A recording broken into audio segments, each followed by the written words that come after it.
Good afternoon, everybody. I'm happy to be here. I would like to recognize the second president, Professor Okechukwu Ikpeze, who is on this call. I also like to recognize Professor Abiodun Agboej, the vice president, who is also on this call, and everybody here who has joined. Okay, I can see Professor Jamilu Tuko. It's good to have you here. So I'll be talking about beyond the cold chain, revolutionizing postpartum hemorrhage and its management in Nigeria with heat-stable carbetocin. This presentation is purely for academic purposes and knowledge purposes, and I'm not doing it for the benefit of marketing any products. I also do not work for any drug company, and I'll try and make it as simple as possible. In my declaration of personal interest, I'm however affiliated to the University of Ibadan, where I work as a professor, the College of Medicine, the University College Hospital Ibadan, where I earn my salary as a consultant, and the Society of Gynecology and Obstetrics and Gynecology, where I am the present second vice president. For this presentation, we want to answer the question, why do we need to prevent PPH with heat-stable carbetocin? If we have other things that we're using, is there a problem with those, or why is it that we're not talking a lot about carbetocin? I'll follow these following outlines. My presentation will not be more than 35 minutes. We'll talk about heat-stable carbetocin. I'll make an introduction. We'll talk about heat-stable carbetocin. What are the figure guidelines on the use of heat-stable carbetocin as an alternative to oxytocin, the prevention of postpartum hemorrhage? I'll mention some studies on postpartum hemorrhage, talk about medical therapy for prevention of postpartum hemorrhage. In that aspect, I will also talk about the role of carbetocin. And I'll go through a quick case presentation just to demonstrate how it's beneficial. And then I'll make some recommendations and then conclude. I hope you can hear me. Am I in a silent room? Am I audible? Yes, you can hear me. Yes. Thank you very much. So the way for introduction, obstetric hemorrhage is quite a challenging problem, especially postpartum, when we're talking about postpartum hemorrhage, which is defined as blood loss of 500 mils within 24 hours after birth, and is responsible for more than a quarter of all maternal deaths worldwide. Almost all maternal deaths, about 94%, we must take note, occur in low economic and lower middle income countries like ours, and almost two-thirds occur in the African region, with more than two-thirds due to PPH. It has a very devastating reality that it remains a widespread and persistent challenge, even in Nigeria. We see a lot of patients who are bleeding. Many times we can't even help them because most of them would have bled prior to coming into our facility, and then we'll start running around trying to see if we can save them. So it's a burden on maternal mortality, and it remains quite high, like I said, in Nigeria. In Nigeria today, the country accounts for about 29% of global maternal deaths, with PPH being a major contributor, consisting about 20% of these tragic losses.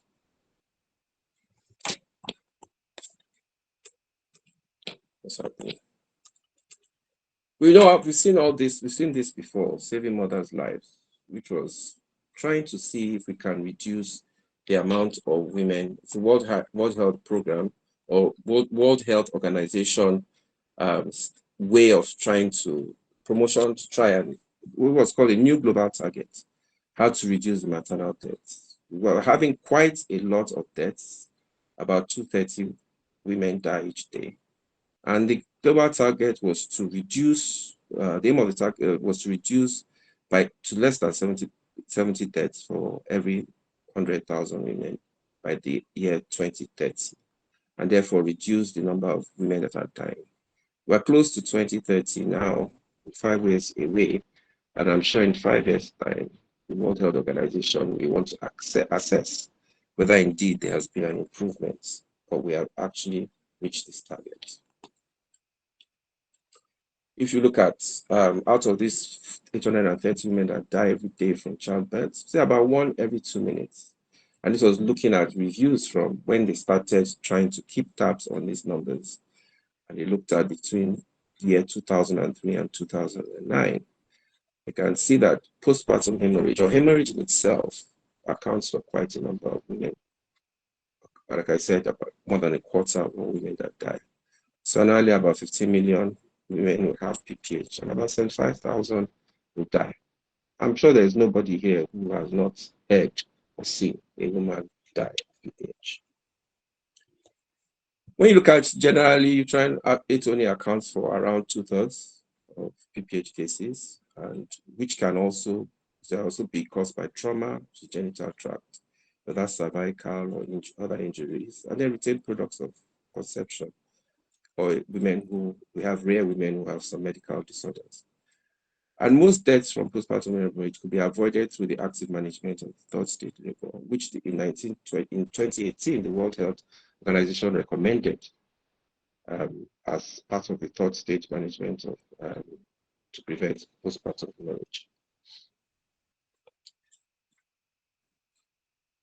The active management of the third stage of labor, like most of us may know, involves the prophylactic administration of a teratogenic agent prior to placental delivery. So before the placenta is delivered, you give this drug, as well as delayed cord clamping and controlled traction on the umbilical cord, so that you can have the action of the drug, and which can generally prevent bleeding after the placenta is delivered. And these are done usually in settings where you have skilled birth attendants available.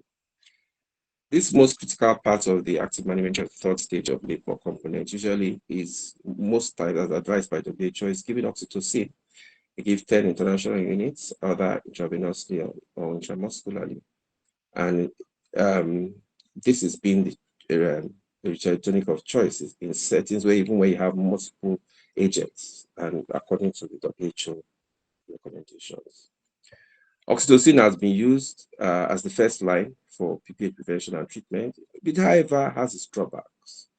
It requires cold chain transport and storage. And in modern day Nigeria, you can see in the last few years or so, electricity and power supply has been quite a challenging to the whole country. And you can imagine if you have to keep these drugs, which need to be in a cold environment or refrigerated.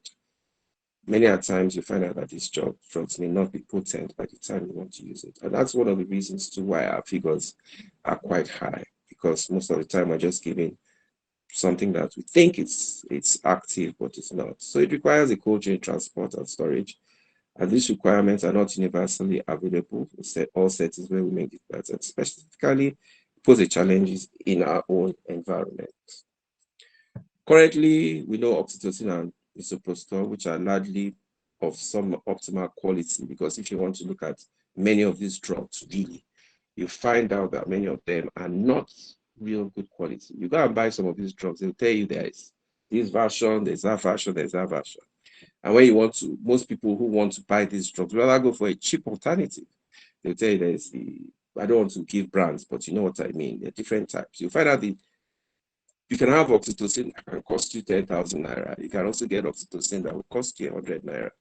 So you can see as the same thing goes with misoprostol. So you find out that a lot of these drugs that you think are going to be active, even if you keep them in their cold chain environment, you find out that they may not be as good as you think.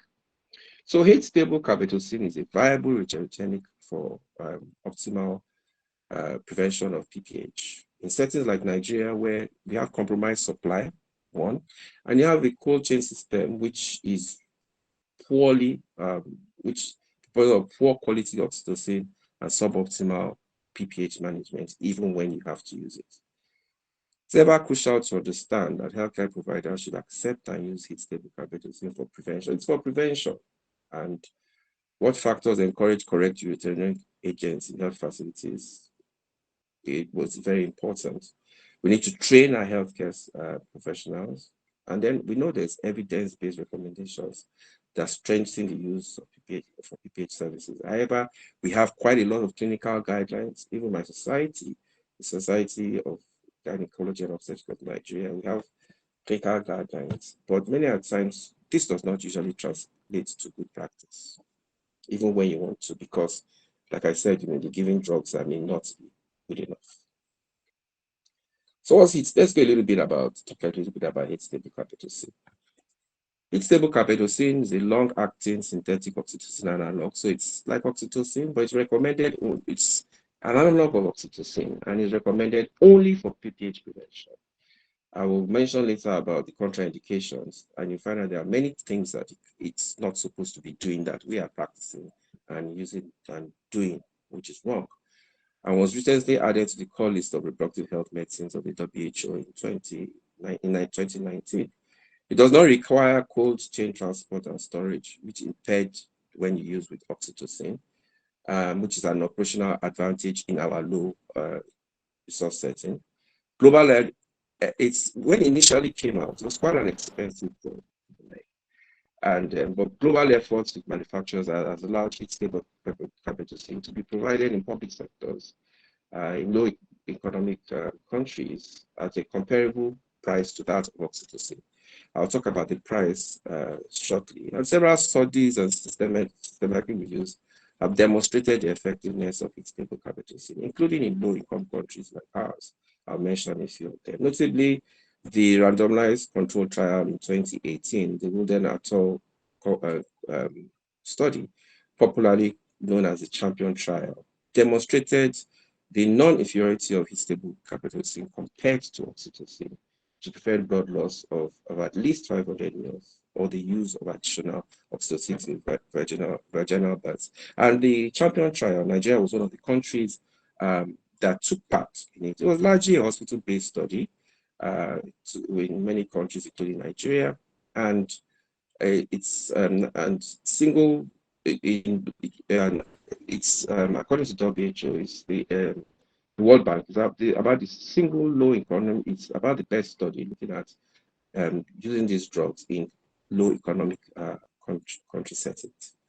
Gallas et al. In 2018, using the Cochrane review on again looking at return-tonics for PPH, identified ergometrin plus oxytocin combination, carbetocin and misoprostol plus oxytocin combination may have some additional desirable effects compared with the current standard use of oxytocin. And that's why a lot of people still give multiple drugs when they have these patients. They first give oxytocin, find out it doesn't work. They give ergometrin, they pound them up with misoprostol, and that's not really how to practice. The two combination regimens, however, are treated with significant side effects. Carbetocin may be more effective than oxytocin for some outcomes without an increase in side effects. This review actually incorporated 196 trials, mostly hospital-based, vaginal births over 56 countries, including some other high-income countries. The Woon et al., which was concluded in 2018, was a meta-analysis of randomized control trials, showed that heat-stable carbetocin is effective in reducing the use of additional electrogenics and decreasing PPH, and also transfusion, which when used during cesarean section, because with heat-stable carbetocin, like I will demonstrate in one of the cases I'm going to present, with the case I'm going to present, can actually reduce the need for blood transfusion. Among included studies, I must say, none was conducted in low-income countries, but alone, looking at just low-income countries alone. But what we know about the Egyptian study, which was conducted by Berry in some time ago, which was conducted in Egypt. Now, if you look at heat-stable carbetocin, it's relatively costly compared to other tonics. Yes, I said when initially first came out, it was quite an expensive drug. But recent subsidization effects or efforts by public sector of low-income and middle-income countries have resulted in competitive prices. By looking at the 2021 catalog of United Nations Population Funds, it listed the price of a vial of heat-stable carbetocin as about 540 cents, which was comparable to the price of oxytocin, which was about 33 cents. Because of course they are studied there. The NFPA uses so if you can convert to naira, that will give you a good impression of what it is. But we know that, however, in recent times the prices are almost the same. Against this background, with all I've mentioned, the World Health Organization has recommended heat-stable carbetocin in certain situations. And this includes when oxytocin is unavailable or of dubious quality, like I mentioned earlier, or there's no cold transportation and storage capability, or its cost is comparable to that of other effective uterotonics, and if there's skilled health personnel to inject it, because this drug has to be injected, and it's also injected with caution, and there are some conditions in which you cannot give this drug. Now, Society of Gynecology of Nigeria is affiliated to the International Federation of Gynecology and Obstetrics, which is FIGO, FIGO is actually the international body covering the practice of obstetrics and gynecology worldwide. And in 2023, they gave out a guidance or a guide or some protocols on the use of stable carbetocin as an alternative to oxytocin in prevention of PPH. And we know that uterotonics are recommended for use in active management of third stage of labor, like the WHO has recommended, and is supported as the first line of drug when you need to give. But like I've mentioned several times, it needs a continuous cold chain preservation. Oxytocin is recommended for preventing and treating PPH, as well as induction of labor and augmentation of labor.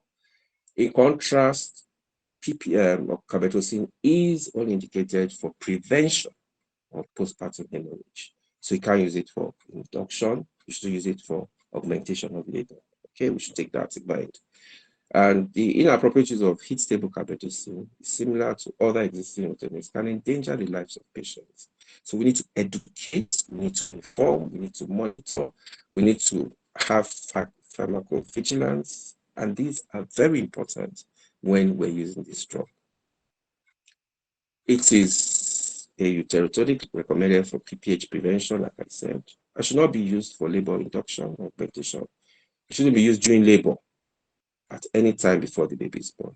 There is no point, under no condition should you use this drug before the baby is delivered, because the effect on contractions to stop bleeding is quite intense. It's not given for women who have cardiovascular disorders, not given women who have liver or kidney disease, and in women with epilepsy. And according to FIGO, in women who have sensitivity to heat-stable carbetocin. Oxytocin, or in fact, oxytocin or any of its excipients. When we mean excipients, it's an inactive substance that serves as a vehicle or medium for the active ingredients of the drug itself. So let's compare a little bit about comparing oxytocin and stable carbetocin. And I'll just talk about the action and the storage. If you look at oxytocin, it can be given intravenously almost immediately. The action is almost immediate with peak concentration after 30 minutes. If you give intramuscular route, it's slower, takes about 3 to 7 minutes. But it produces a longer lasting clinical effect of about 60 minutes, and the half-life is 1 to 6 minutes. But if you look at carbetocin, it's given intravenously or intramuscularly too, but the intravenous route has sustained uterine contractions within 2 minutes. So within 2 minutes, the action is already there. And it can last for about 6 minutes, and it's allowed and it's followed by rhythmic contractions for up to an hour. So up to an hour, you're sure the drug is still active. And its half-life is about 40 minutes. You can see a drug whose half-life is 40 minutes compared to one of 1 to 6 minutes. And intramuscularly, standard uterine contractions lasting for about 11 minutes.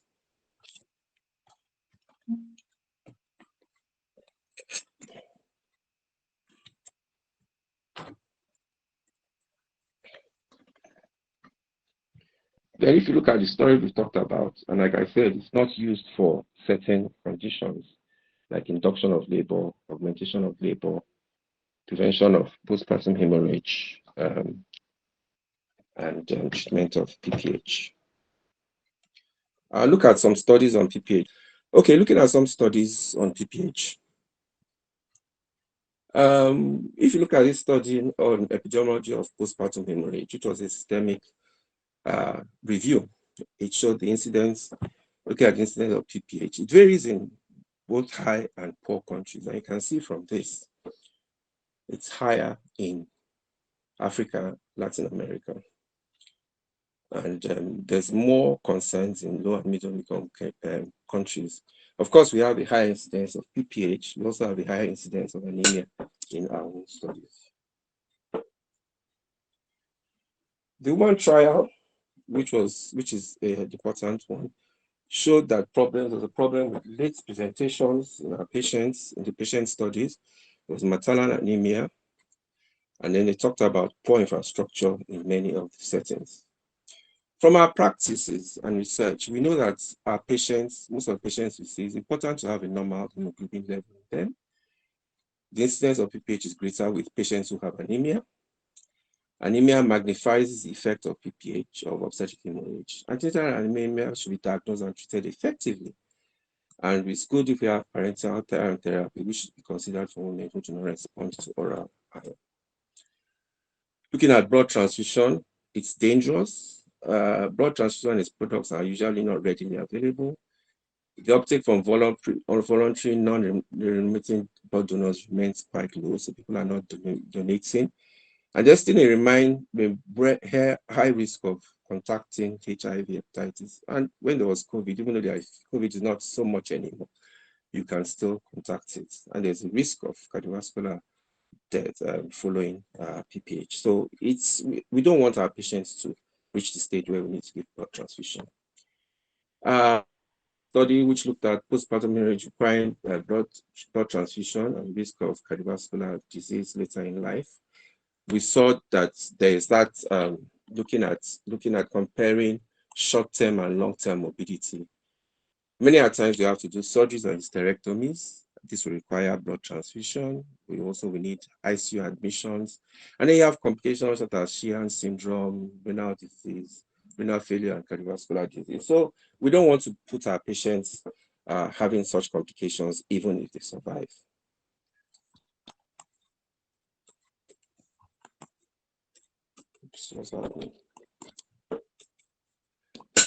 And then looking at prevention of and treatment of postpartum hemorrhage, what do we know and where to go? Maternal mortality and morbidity depends on prevention and early treatment of PPH. So we need to be quite fast when we see such patients. Look, in the confidential inquiry into maternal deaths from the UK, they found out it was doing too little, too late. Too little in the sense that IV fluids were not given enough, oxytocins were not given enough, blood and clotting factors were not also available. And then too late, you rush to start giving prostaglandins, you sustain too late, blood decisions are taken late, and to reach senior surgeons and anesthetists was a problem. And this also led to quite a lot of women dying, even in the United Kingdom. So I've talked about this, looking at deuterated agents. You can see that carbetocin, which is similar to oxytocin, duration it's more active, it's faster, and then looking at other agents as well. In a study looked at quality of oxytocin in products in identified low and high income and middle income countries, was a systemic review of 8 studies, including Nigeria. It was found that a lot of the products identified were of low quality.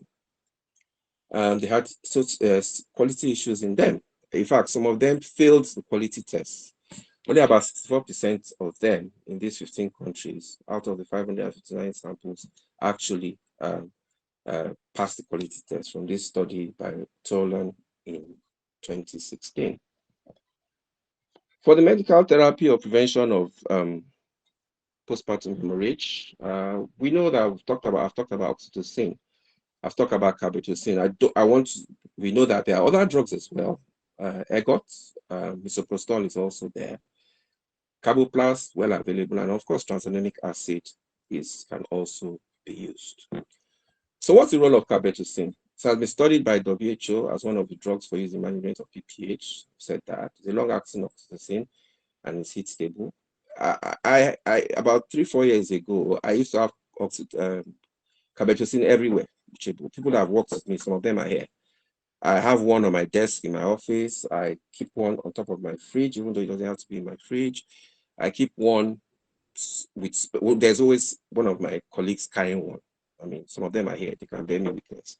And then wherever I do my practice privately, I always have it. So it's always available for me. And for me, I have certain conditions where I must have it. It's prevention yet, and there are some conditions you just have to have it because it has a long, apart from the quick action, it has a very long duration of action. And it's available in Nigeria, so why don't you use it? And like I said, it's a long-acting oxytocin.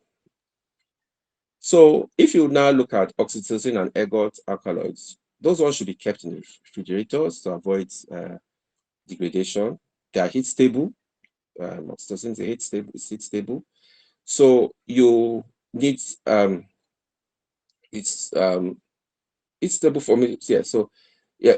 Sorry. Oxytocin has to heat stable formation of oxytocin was currently not available before, but it's available now. So in the old formation was not available. Previous formulation of carbetocin was stored between 2 to 8 degrees, and resource poor countries did not always have the cold chain storage. But if you look at the new formulation of carbetocin, it's stable at room temperature. It maintains a potency for about 4 years at temperatures of 30 degrees centigrade and humidity of 75%. It avoids the need for cold chain storage and logistics. This is a manual by WHO, which looked at prevention, among others, tonics for prevention of PPH, and it was recommended that the use of oxytocin was recommended for prevention of PPH, but the use of carbetocin is recommended for the prevention of PPH for all births in contexts where the cost is comparable to other effective tonics. And looking at this evidence, studies on evidence-based research on carbetocin, oxytocin has significant adverse effects when given on rapid high doses, which carbetocin doesn't have. And many times you have to give infusions when you're giving your oxytocin for long periods. But carbetocin is a long-acting analog of oxytocin, and you don't give the drug by putting it in a drip and let it continuously run there. And this is WHO telling us the injectable dose, which is 100 microgram given as startum dose. And then carbetocin is associated with reduced additional heterotonics in both high and low risk countries when you do cesarean section. And if you look at this tells you that carbetocin is more effective than continuous infusion of oxytocin in maintaining adequate uterine contractions, and carbetocin reduces the risk of major blood loss by more than 50% when you compare that with oxytocin. Carbetocin also significantly reduces mean blood loss compared to cytometrin, even when you do your vaginal deliveries. I mentioned the Champion trial earlier on, which was one of the largest studies using heterotonics, and it confirmed that stable carbetocin is effective as oxytocin in preventing PPH. It was conducted in 10 countries. Some of the investigators I've seen one or two of them already here, and 29,000 women. It led to the comparable reduction in blood loss while offering the added benefit of temperature stability. The Champion trial also found that stable carbetocin can last 4 to 10 times longer than oxytocin, enabling prolonged contractions with just that single 100 microgram injection, which could be administered intravenously or intramuscularly. And this actually reduced the need for multiple doses. Also, stable carbetocin for prevention of PPH also was found to be more cost-effective compared to other heterotonics. And this study in Kenya, which looked at the provider experience and policy insights into when the introduction of stable carbetocin for PPH. The main objective was to understand PPH prevention knowledge, experience, and perspective, including among policymakers and health providers in Kenya. The healthcare providers' knowledge, perception, and experience was assessed in this study. The findings demonstrated that the healthcare providers' knowledge, perception, and experience, coupled with the policymaker perspective, is key to using stable carbetocin. And this is one of the reasons why this particular webinar is being held by the organizers, so we understand it. Policymakers should find value in using stable carbetocin as it alleviates challenges with a cold when you have to You don't need the cold chain. And the study also was found to contribute to the global knowledge to the introduction of life-saving commodities. This other study in Nigeria aimed to elucidate the current prophylactic use of heat-stable carbetocin, oxytocin, and misoprostol in secondary and tertiary facilities. It was done in 3 states, Niger, in Nigeria, Kano, Niger, and Lagos. It was found to be heat-stable carbetocin requires, concurrent procurement and capacity building efforts to create an enabling environment. So we need to get government involved. Heat-stable carbetocin is non-inferior to oxytocin and had fewer side effects in this study when they looked at it. I will spend 2 minutes and I'll quickly go through this case presentation. So one of the cases where there are, to me as a gynecologist, there are obstetrician, there are 2 cesarean sections I don't like. I'm scared of. I use the word scared. You say professors are not to be scared, but there are 2 I'm scared of. And people that work with me will tell you that it's also, they probably will share the experience with me. One is 2 previous cesarean sections, 2 or more previous cesarean sections, because you cannot predict what's going to happen. The second one is placenta previa, major placenta previa. The bleeding from those 2 procedures are enormous. It's worse off if you have 2 of them together, 2 previous cesarean sections with placenta previa. And it is more disastrous if you happen to have any of those conditions with a patient who's a Jehovah's Witness, who doesn't want to have blood. There's nothing you can do about it if you have this patient. So I'll quickly go to this patient. So Mrs. TK was a 39-year-old public servant. She was gravida 3 para 2 plus 0 to her life. This case was 2 years ago. We admitted her at 38 weeks because she had 2 previous cesarean sections, but she's a known Jehovah's Witness. I had 2 previous cesarean sections and said she didn't want to have, her belief doesn't want blood. She can't take blood. So she's going to do 2 previous cesarean sections. And like I said, one of those conditions I just can't, the bleeding can be, and you can have any of this together with, the other one is having a woman that has a big fibroid. But these 2 previous cesarean sections or more, to me, it's always a scary thing. In 2014 and 2016, she had previous cesarean sections at a private hospital. So we followed her up from 14 weeks when she booked, and but we had counseled her that, look, you're going to have a cesarean section at 38 weeks. And we also told her, because she knew she had to do a BTL because she needed to have completed her family. So at 38 weeks, we admitted her for CS, and all the things were okay. We had built our PCV to 38%. We had informed the pediatrician and we had procured isoplasma, which is like an alternative for patients who don't want to have blood. So she had a large segment section. We found a lot of adhesions in the anterior part of the uterus, well-formed large segments, and we delivered a nice mini 2.95 kilograms. The most important thing was that she had IV Carbetocin. And immediately what was given, she had distant contractions, and it was sustained. The blood level, estimated blood was about 300 mils, and that was basically when we were trying to do other things for her, but of course, trying to get into the adhesions. But she didn't have any much bleeding. We did her BTL, and she was fine. She recovered immediately from her delivery, and she went home on the second day. She was already taken orally, and by the 3rd day, she was home, and she did quite well. So what are my recommendations? From all this presentation, we need to get the federal government involved. They need to allocate funds to scale up the procurement and distribution of heat-stable carbetocin. Now we have cheaper versions. I remember when there was a period where we were buying, I think this year, we still bought one for close to 50,000. But right now we have versions that are being promoted that are available, and they are much, much cheaper now.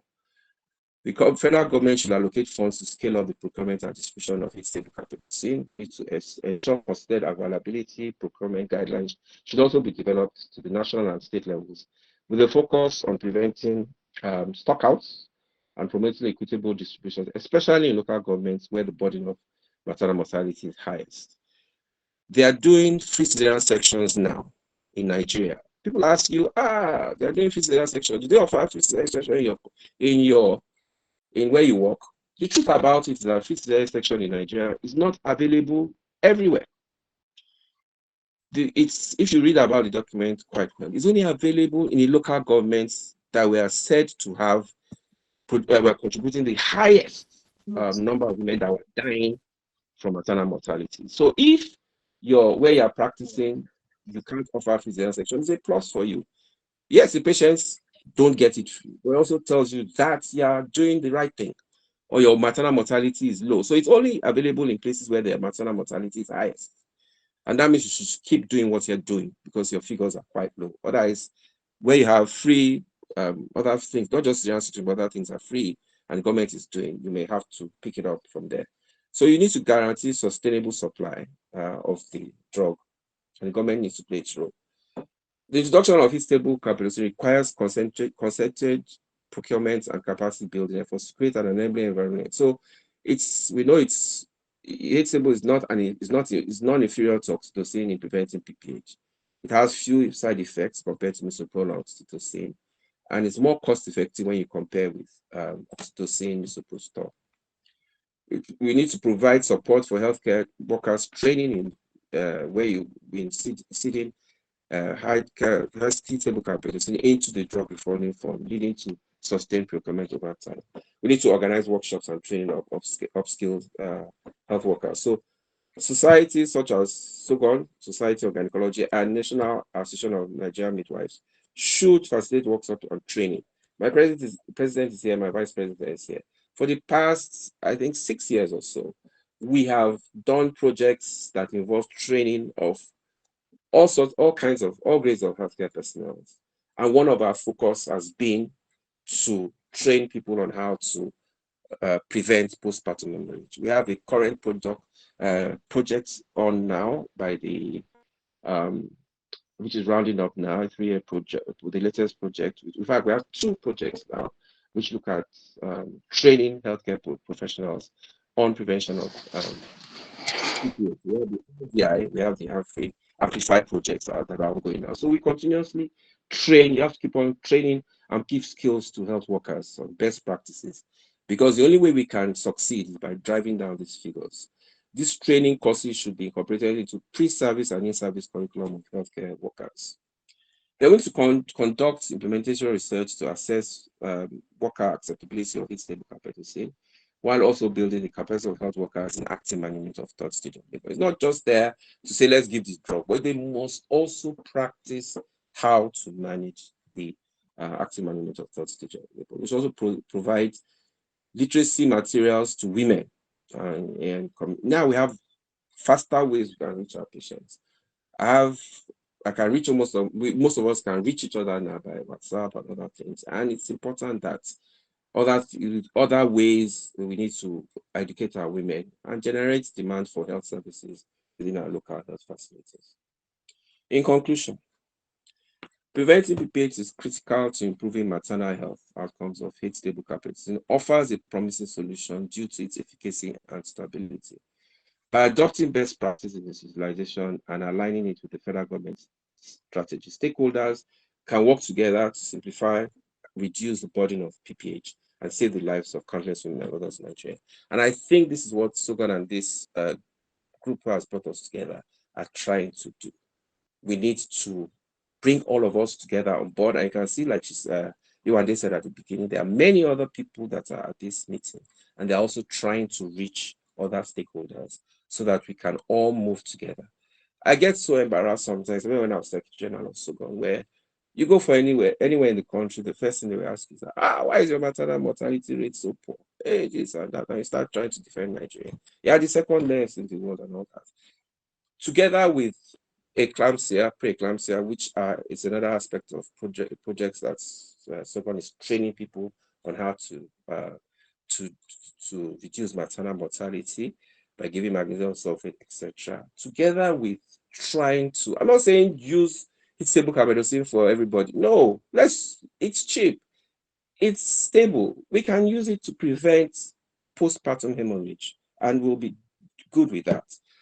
We need to facilitate the implementation of heat-stable carbetocin in low-resource settings. Policymakers and program managers need additional information beyond its effectiveness. This includes the visibility of its use, acceptability by women and providers, and other healthcare system requirements such as policy change, staff participation of procurement and storage considerations. A synthesis of existing experience from low settings may also be helpful. I'm not, to my best of knowledge, there's no published review on looking at existing experiences from low resource settings. So we need to do that as a research question. We need to save the lives of our women. All women deserve access to care that can save lives. Thank you all for listening. Thank you so much. Any questions?